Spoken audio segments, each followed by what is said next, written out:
O que vocês irão ouvir agora é um relato fiel e verdadeiro da vida de uma irmã que foi freira e, na sua ansiedade de servir a Deus, prestou culto às imagens e, não satisfazendo a ansiedade de sua alma, foi para o espiritismo, chegando até a magia negra.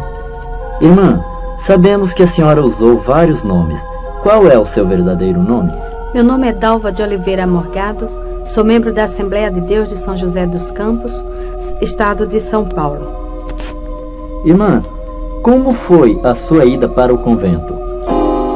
Aos 8 anos de idade, eu comecei a estudar numa escola de freira e ali eu ficava admirada em ver as freiras usarem roupa diferente das outras mulheres. E procurei saber delas por que elas eram diferentes. E ela explicou para mim que ela era a esposa de Jesus, por isto que ela era separada. E a partir daquele momento eu comecei a sonhar. Eu queria também ser esposa de Jesus. E ali eu comecei a insistir com a minha mãe para me levar para o convento. Mas minha mãe não queria deixar porque eu era a primeira filha dela. E ela tinha muito cuidado e dizia que não, porque eu não poderia mais chegar perto dela, iria ter que viajar e ir para longe. Porém eu insisti muito. E ela me levou para um convento através do arcebispo de Alagoas. Lá no convento eu comecei a estudar e preparar-me para ser freira. E com 14 anos de idade eu vesti o hábito de noviça. Até então eu era uma garota muito feliz. Eu estava estudando e preparando-me com muita ansiedade para ser esposa de Jesus Cristo. Muito bem. Irmã Dalva, e como noviça, a senhora alcançou seu objetivo para ser feliz? Até então eu me julgava uma moça feliz ali. Estava aprendendo para ser esposa de Jesus. Eu queria encontrar o meu esposo. Ali no convento nós lemos muitas literaturas, muitas biografias de santos. Aprendemos a história de todos os santos da Igreja Católica. Porém, nada sabia do meu esposo. E eu achava que depois que eu vestisse o hábito de noviça, eu iria aprender mais dele. Porém, foi ao contrário. A minha vida começou a viver num clima de terror ali dentro, pois as imagens dos chamados santos começaram a falar comigo. Uma tarde, eu estava sentada na Gruta de Lourdes, sentada numa pedra, lendo um livro. De repente, eu ouvi alguém chamando-me e dizia: Dalva, vem cá, olha para mim. E eu procurei por todos os lados pensando que fosse uma amiga, porém não encontrei ninguém. E mais uma vez ouvi chamar, e quando eu me virei, estava a Nossa Senhora de Lourdes com as mãos estendidas, os olhos piscando, e dizia: Dalva, vem cá, vem para mim. E eu saí gritando que não queria mais ir para aquele lugar e que eu não queria ela. E fui aos pés da superiora, expliquei para ela, porém ela achou e falou para mim que eu estava com um problema de ilusão de ótica, que aquilo na realidade não tinha acontecido. E se acontecesse, eu devia ter ido para saber dela o que ela queria, porque era comum os santos falar com as pessoas. Porém eu tinha muito medo. Irmã Dalva, lá no convento, vocês liam a Bíblia? Não podíamos ler a Bíblia e nem tampouco pegar na Bíblia, porque a superiora nos ensinou desde que entrei para o convento que a Bíblia era sagrada e só o padre podia pegar e ler. Porém, eu era muito curiosa, eu queria saber o que estava na Bíblia. E por que a gente nunca entendia, apesar de estudarmos o latim, mas estudávamos apenas a missa em latim. Mas quando ele dava a pregação, não entendíamos nada, não sabíamos nada. Uma vez eu conversando com o padre, o capelão lá do convento, ele falou para mim que, aleluia, porque na sexta-feira da Paixão, aquela missa muito comprida, começava das 9 até 1h da madrugada, e ele dizia que estava procurando aleluia. E eu queria saber o que era aleluia. E ele explicou para mim que aleluia era uma gota do sangue de Jesus que estava dentro da Bíblia e que mudava de lugar, passava de uma folha para outra. E ele tinha que ler todo até chegar onde estava esta gota deste sangue e ali seria achada aleluia. E se não encontrasse essa gota de sangue, o mundo acabaria. Por isso que nós ficávamos naquele medo e a gente torcia e rezava muito para que a aleluia fosse achada logo com medo do mundo acabar. E um dia eu fui designada para limpar a capela. Porém, naquele dia eu achei ali a minha oportunidade e peguei a Bíblia que estava no altar e sentei no chão e pus a Bíblia no meu colo e comecei a folhear. Eu queria ver a gota do sangue de Jesus na Bíblia. E depois de folhear a Bíblia várias horas, nada encontrando, a superiora foi à minha procura e encontrou-me com a Bíblia nas mãos. E ela gritou comigo e falou que eu não podia pegar na Bíblia e que eu estava em pecado. E imediatamente chamou o padre, telefonando para que ele viesse me confessar, porque eu peguei na Bíblia. Então eu me confessei e ele passou uma penitência para mim de rezar 50 Ave Maria, 50 Pai Nosso, 50 Credo, ato de confissão, isso durante 30 dias. E ainda peguei 3 dias de castigo. Não podia nem almoçar e nem jantar, só tomava o café da manhã. Esta foi a minha penitência, por simplesmente pegar na Bíblia, procurando alguma coisa que fosse do meu esposo, porque isto era o que eu queria, era ser esposa de Jesus. Ocorreu também um fato muito estranho ali no convento. Eu, junto com minhas colegas e as alunas do orfanato, resolvemos brincar de esconde-esconde. E eu tomei a iniciativa de me esconder embaixo do altar, pois eu sabia que ali ia ser difícil as meninas me encontrarem. Porém, quando eu entrei embaixo do altar, encontrei ali um homem deitado. Ele estava seminu e então, no seu corpo havia muitas marcas de batom e sujo. E eu fiquei com medo e ele abriu os braços e tentou me segurar. Aquele homem não era outro, mas o que chamam de muito conhecido como Senhor Morto. É o Senhor que fica na Igreja Católica na Sexta-feira da Paixão para que as pessoas vá beijar. E as marcas de batom ficam no seu corpo e torna-se muito feio. E eu me assustei bastante com aquilo e saí gritando. As freiras me seguraram e aquilo foi tornando cada vez pior. O tempo passou e chegou o dia em que eu iria fazer os votos perpétuos.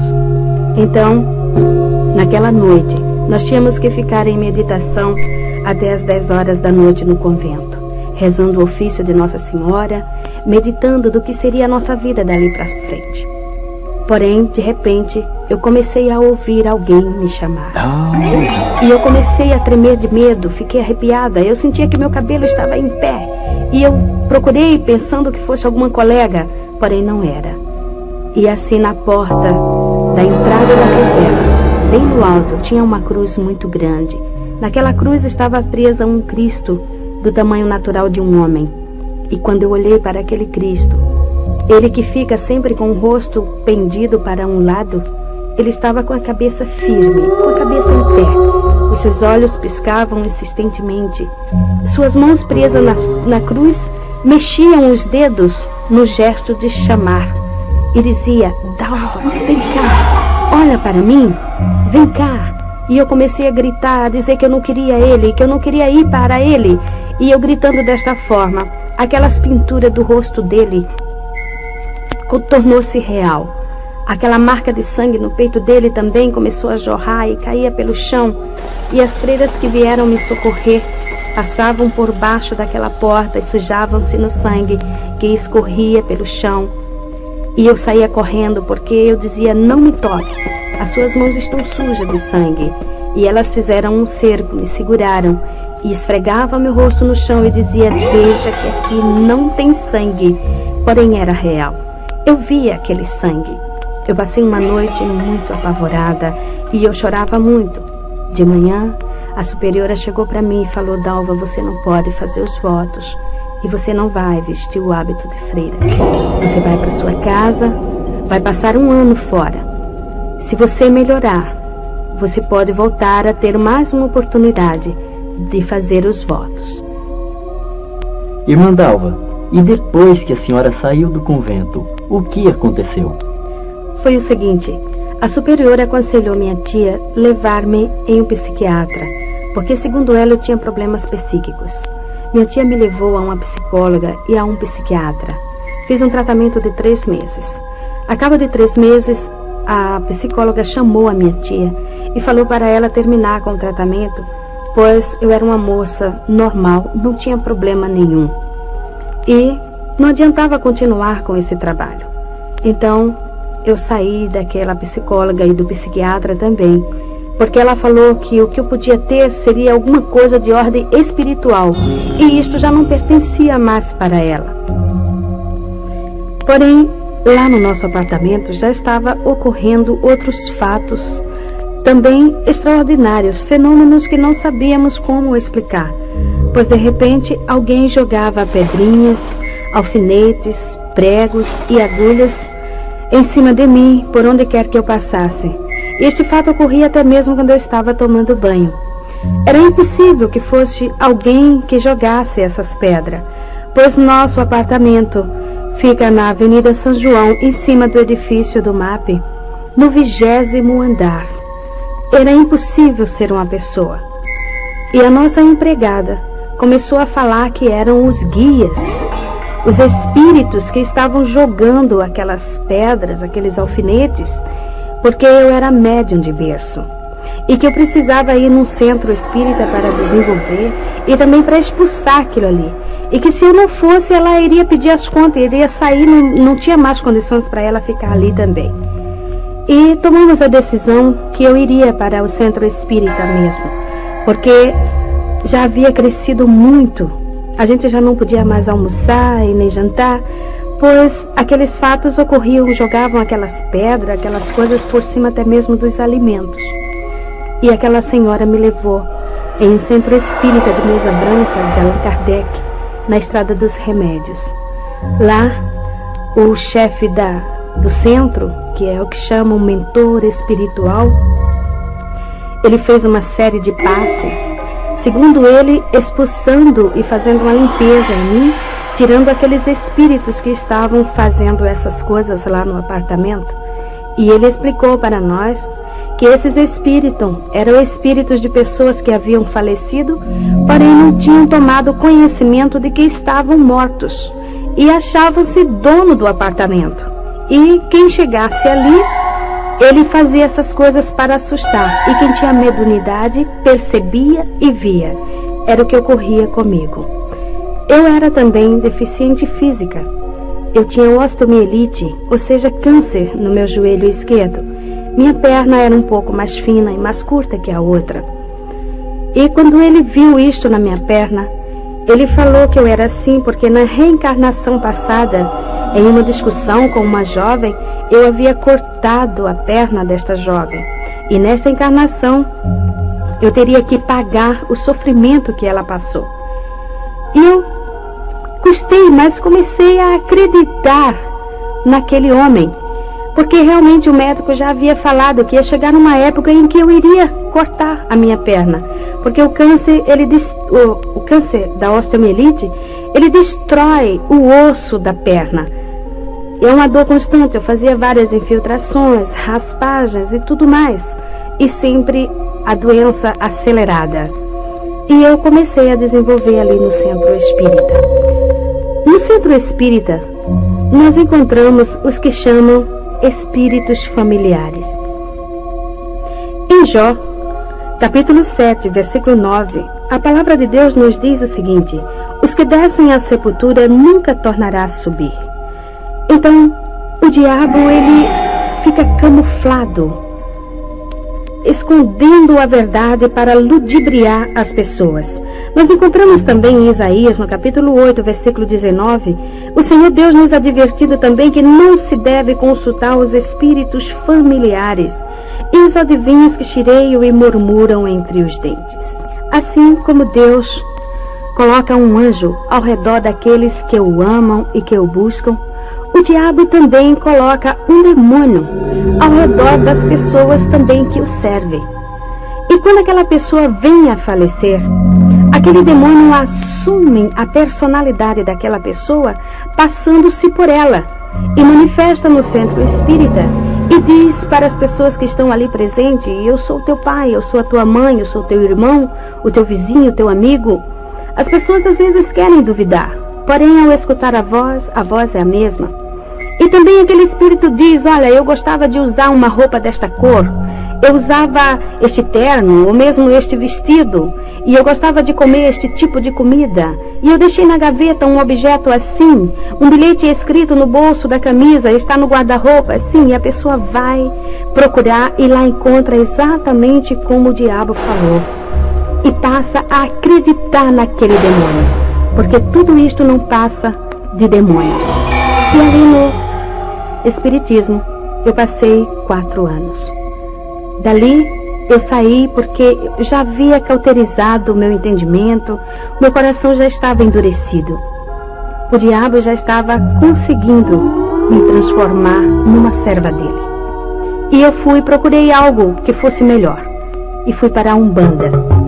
Na Umbanda eu comecei a ter experiências em incorporar e manifestar os chamados Exus, pombagiras, pretos velhos, caboclos e orixás.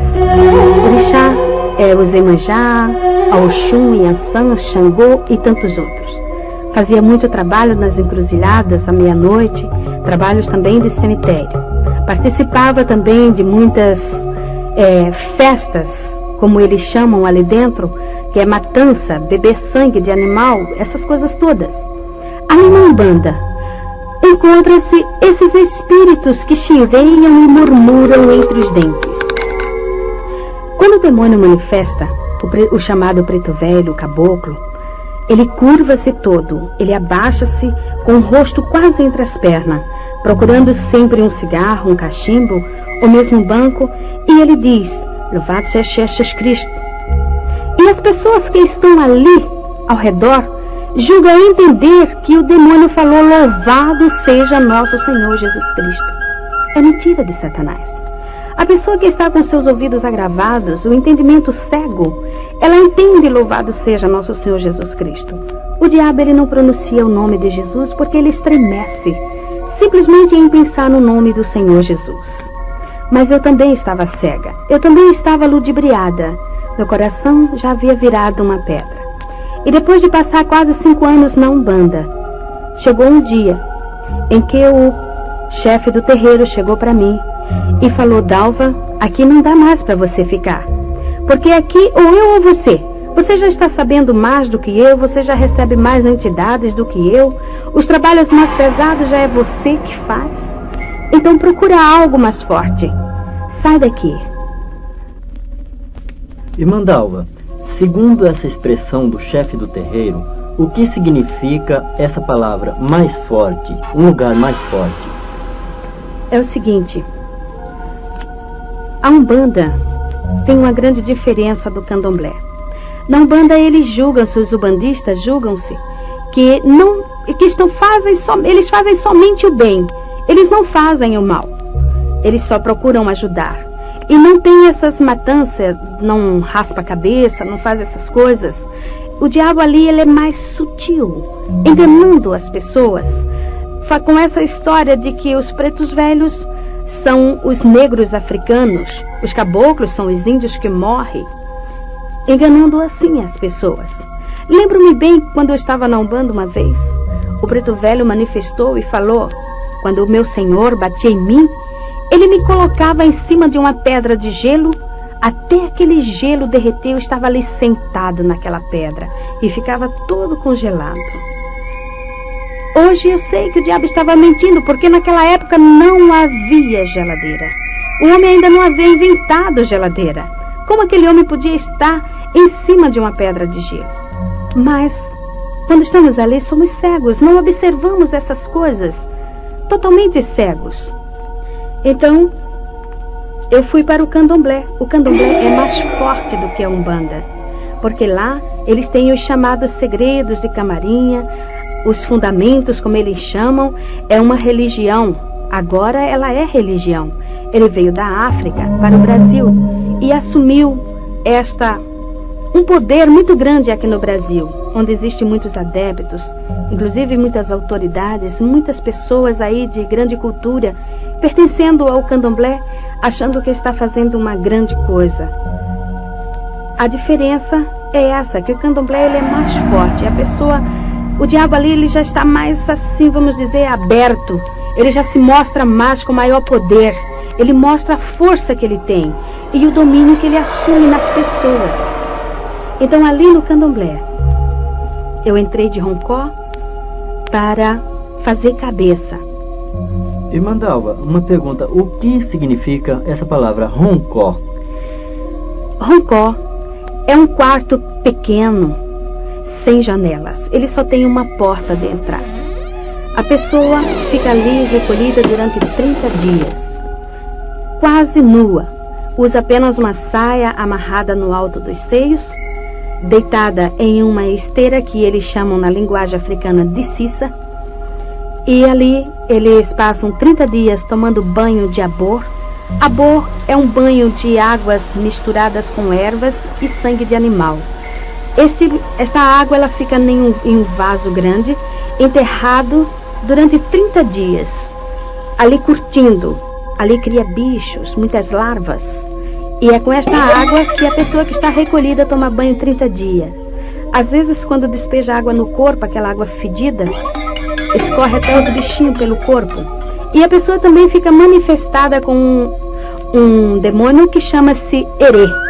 Erê é um espírito de criança, que se passa por criança, manifesta na pessoa. A pessoa fica ali, porque segundo os orixás, a criança tem mais facilidade para aprender. A pessoa entra de roncó para aprender a dançar, a cantar e a falar o dialeto africano. O candomblé que eu entrei era da nação de Angola, mas ali dentro a gente aprende o Jexá, o Queto e a Angola. Ali fiquei 30 dias, eles rasparam a minha cabeça totalmente. Fiquei 30 dias manifestada com este demônio.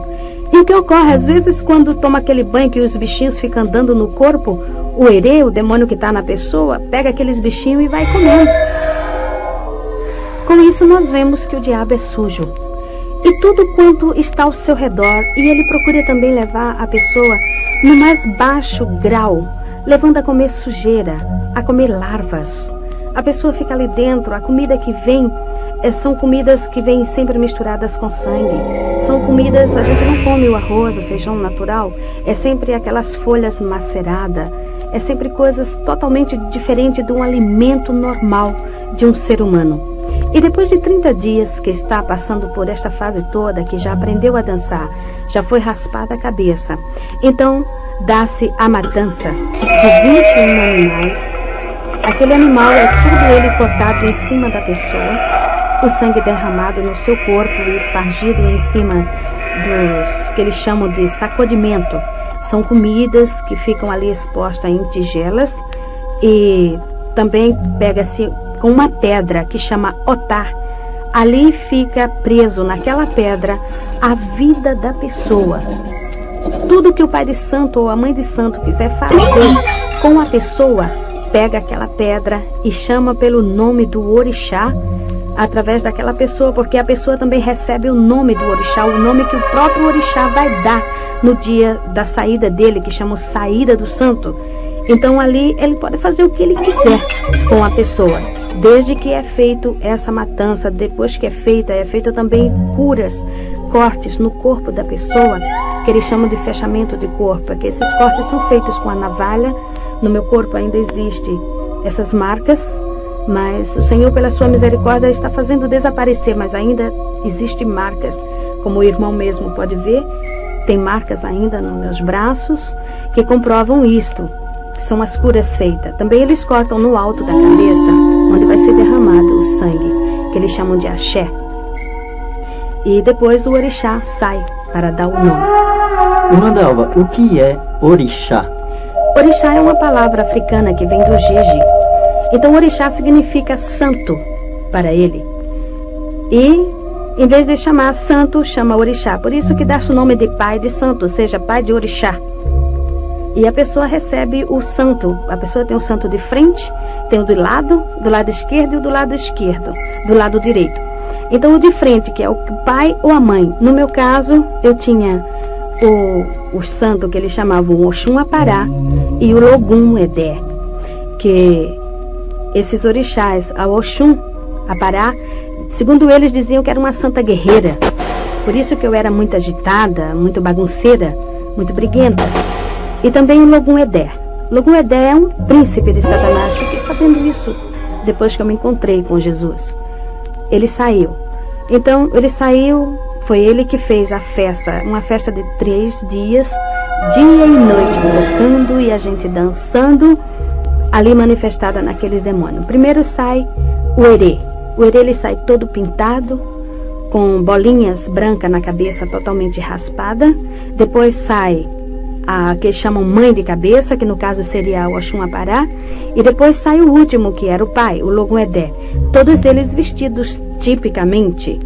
Uma coisa muito incrível é que eles usam vestimentas africanas que falam muito com as roupas das imagens, né, dos santos chamados católicos, porque há uma assimilação muito grande da história desses orixás com as histórias dos santos católicos.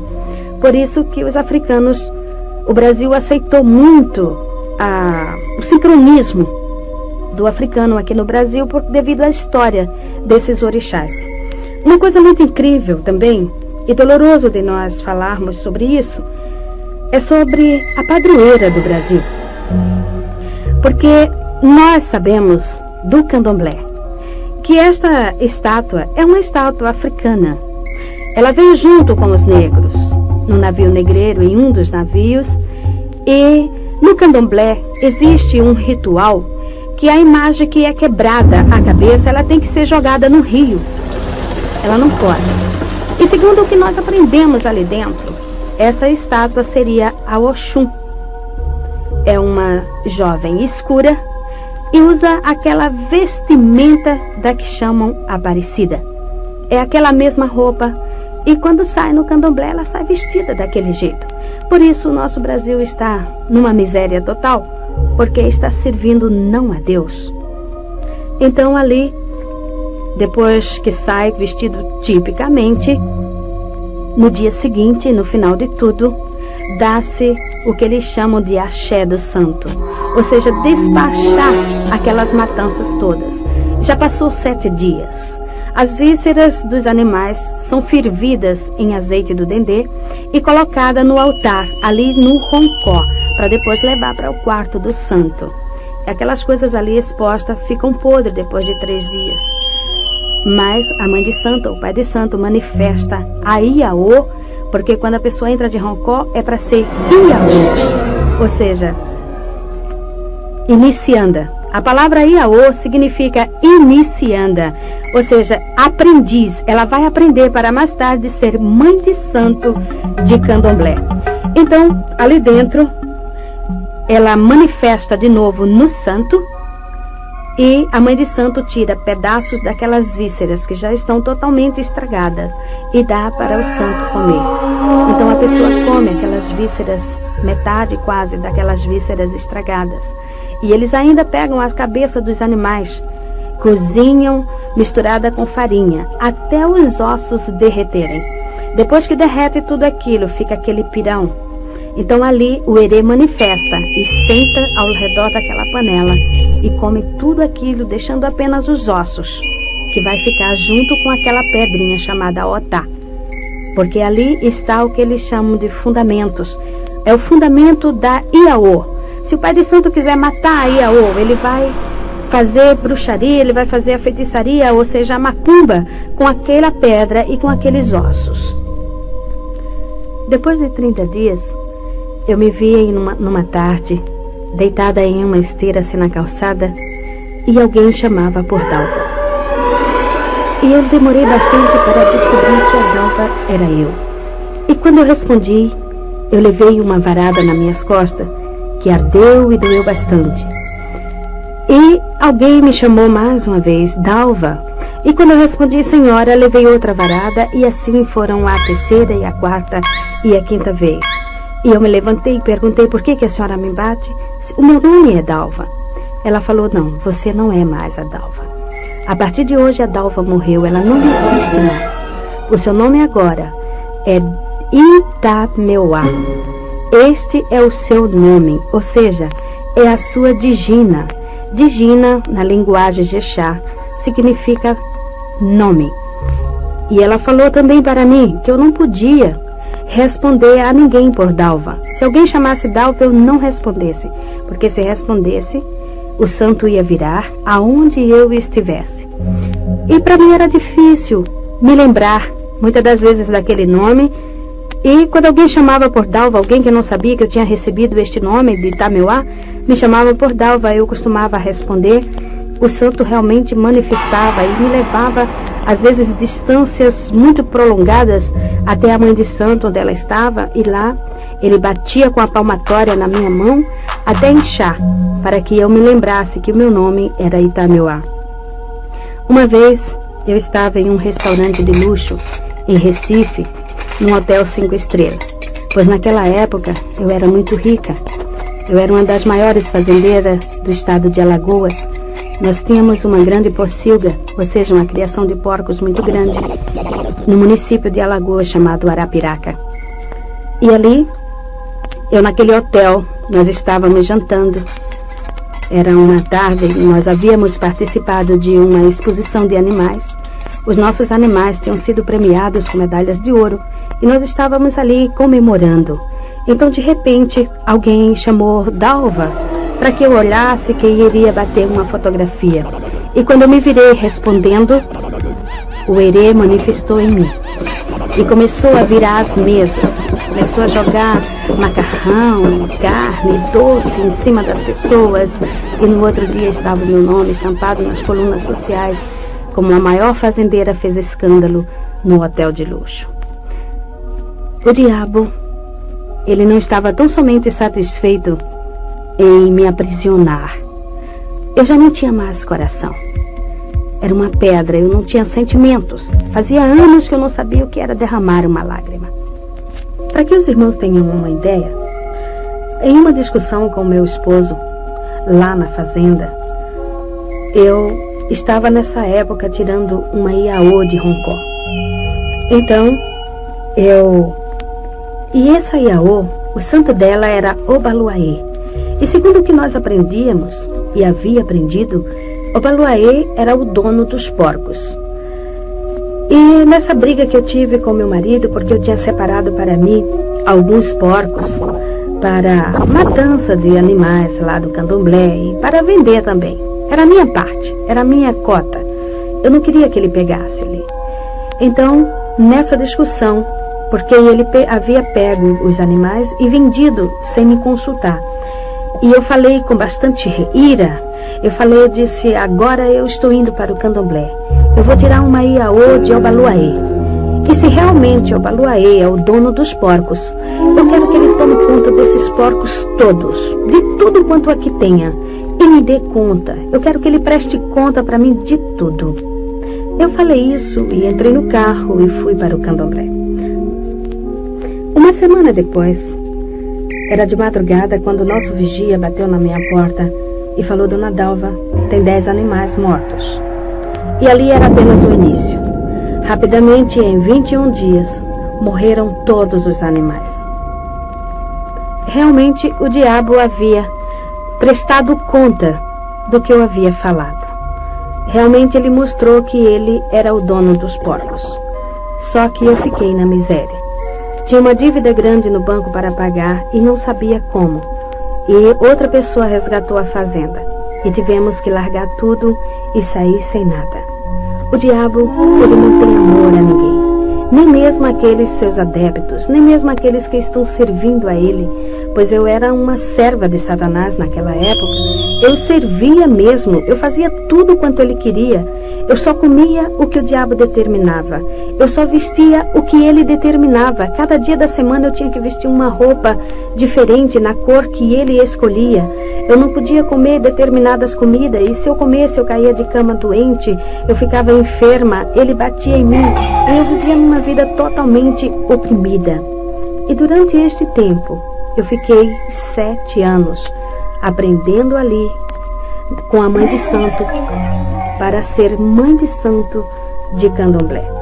Depois desses anos, eu fui mais uma vez recolhida de Roncó dessa feita para ser mãe de santo de candomblé, aprender as cantorias do africano, as danças e os segredos de Camarinhas.